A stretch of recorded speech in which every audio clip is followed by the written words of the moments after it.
Hello, my name is Laquita Mitchell, and I will be singing the role of Violetta in Edmonton Opera's La Traviata.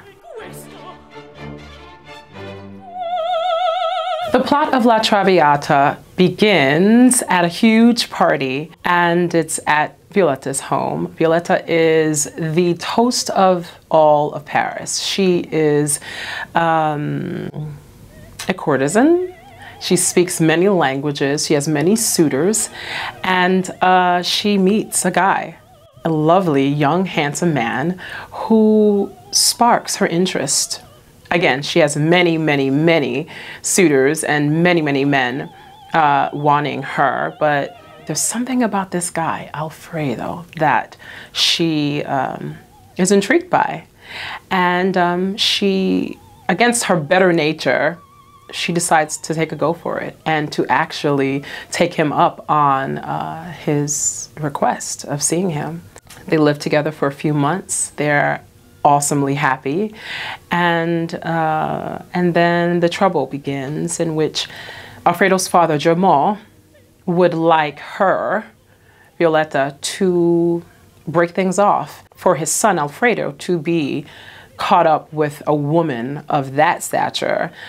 Doesn't really play so well with society and for their family. So, against everything, I mean, she absolutely loves Alfredo.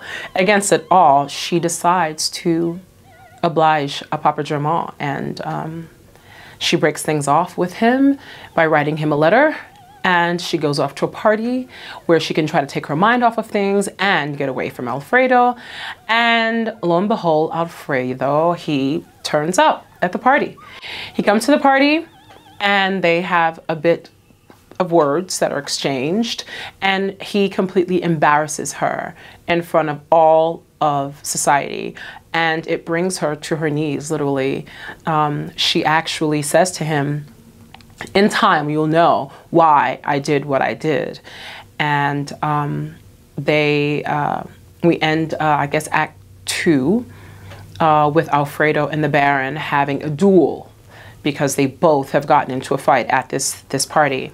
Act 3, we find Violetta alone, very, very sick, with consumption, which is tuberculosis, and she has sold off most of her things in order to survive. Obviously, a sick person is sort of not accepted into society anymore, and she no longer has any suitors. It's just her and her loving friend, Anina.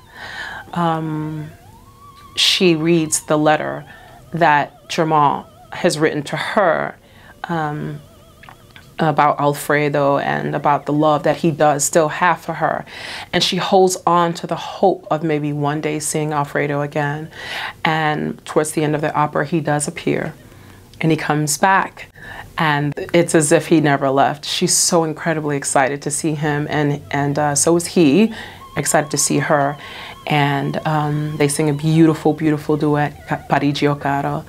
And her thoughts of leaving, both of them going off to Paris again and to live and to love together, is what they both want. But unfortunately, time has sort of run out on Violetta's life. And in the end, she dies.